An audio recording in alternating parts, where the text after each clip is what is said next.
Hello everyone, in today's Tekken 7 concepts video, I will be talking about low parrying. This concept is fairly simple for most, though it may be a tiny bit confusing for new players. To start, let's explain what it is before getting into its applications.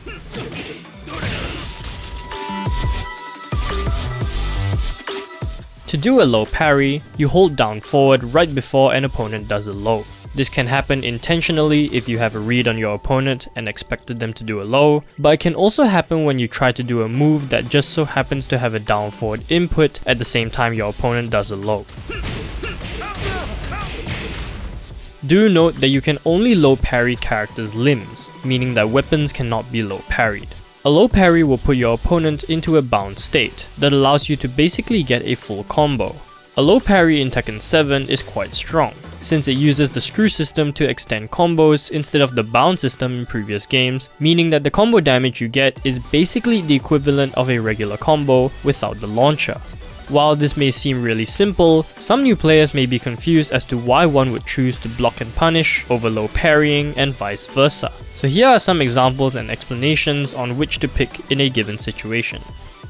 Let's take for example that you are playing Armor King, who only has his while standing 4 as his main while standing punisher, all the way up to 15 frames where he can finally use his hop kick. If Armor King blocks anything from -11 to -14, a while standing 4 is all he gets, which, while it isn't bad, is also not super rewarding. Thus, if you predict that your opponent is going to do a low poke that you cannot launch punish, doing a low parry instead will be far more rewarding, since you are not only getting a combo's worth of damage, but you also get potential war carry and okizeme. In this situation, doing a low parry combo rather than blocking and punishing becomes far more rewarding. On the flip side, let's say you are fighting against a Mishima like Kazuya, whose primary game plan is literally based on a 50-50 mix-up, with his main low threat being the Hell Sweep. A Hell Sweep is a stagger low, meaning that when blocked they are incredibly punishable. So in this case, it just doesn't make sense to low parry a move like this, because doing a low parry combo won't be as rewarding as just blocking then punishing this with a full launcher and then doing a regular combo anyway. Against characters that you know have bad lows that are mostly launch punishable, it would be much more beneficial to just crouch block more often than to do a low parry.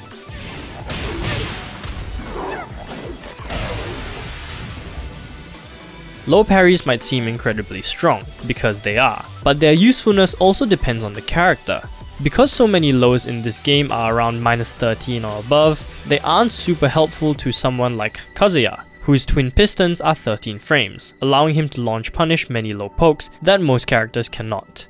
On the other end of the spectrum, a character like Steve doesn't get to launch punish from crouch until 18 frames in his full crouch down forward too, and most lows that we consider launch punishable but aren't stagger lows are usually -15.